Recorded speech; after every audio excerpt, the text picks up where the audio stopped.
Hello guys, good morning, kumusta kayo dyan? Kumusta kayo lahat? Sa masulok naman kayo naroroon. Ako babati sa inyo ng magandang araw. At sa lahat na mga subscribers, maraming salamat mga kaibigan. At pa-like, share, subscribe. Guys, ako may ikukwento sa inyo. Kami ay nasa bakasyon ng aking amo.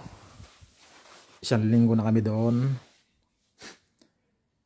Ngayon, Sabado at Linggo, Lunes walang pasok.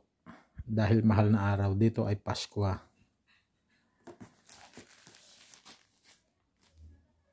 Ang sabi ko, ako uuwi na Sabado, Linggo. Sabado dahil Sabado, Linggo, Lunes walang pasok. 3 araw na walang pasok. Ang sabi sa akin ay umuwi raw akong mag-isa. Akala ko nagalit. Yung pala, umuwi raw akong mag-isa at gamitin ko ang kanyang kotse. Kaya ako umuwi mag-isa. At siya raw ay doon nakasakay sa kotse ng kanyang anak. Dahil yung kanyang anak ay dumating doon noong Biyernes ng hapon. Sabi ko ako uuwi ng Sabado ng umaga alas 7. Akala ko nagalit dahil umuwi raw ako mag-isa.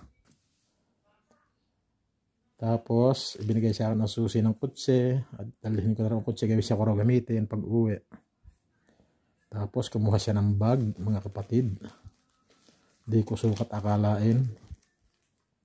Binigyan ako ng €120. Kung sa Pilipinas to ay 7,000 mahigit.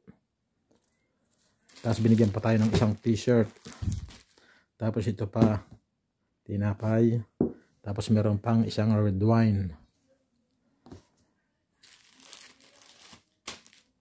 Blessings na naman to guys.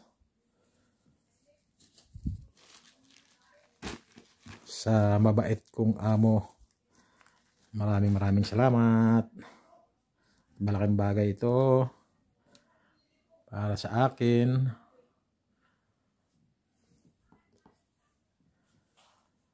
Tapos yun na nga, nagbiyahe tayo mag-isa ng 3 oras at kalahati.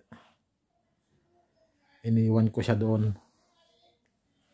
Uuwi raw sila sa Martes pa. Hindi ko sukat akalain na bigyan ako nito. Dahil dito bibihira ang among ganito na nagbibigay ng mga ganyan. Kung minsan kahit tinapay wala. Kaya napakaswerte ko sa amo, sa awa ng Diyos.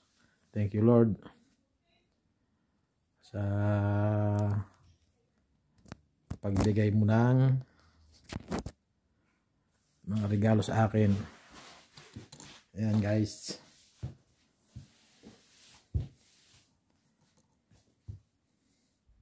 Okay. Yun lang. Hanggang dito na lang ang kwento ni Pilong Hair. Bye bye. Pa-like, share, subscribe mga kaibigan. God bless us all. Sa lahat ng aking subscriber, nawa na sa mabuti kayong kalagayan. Sa mga nanonood, sa mga viewers, silent viewers, maraming salamat. God bless sa inyo. Bye bye.